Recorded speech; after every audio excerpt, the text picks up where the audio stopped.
La Green Life arriva, diciamo, a un punto di svolta. Oggi gli esami di un progetto organizzato da voi proprio per insegnare ai ragazzi i mestieri del cuoco, del pasticcere. Come è andata questa esperienza?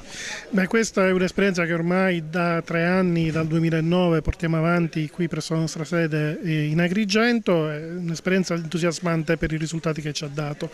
Corsi di formazione prettamente professionalizzanti realizzati nel settore della ristorazione e della pasticceria. Il progetto Cerere oggi arriva a conclusione con gli esami alla presenza della Commissione e dei funzionari della Regione Siciliana e siamo certi che insomma, è un'edizione che ci ha dato molte soddisfazioni.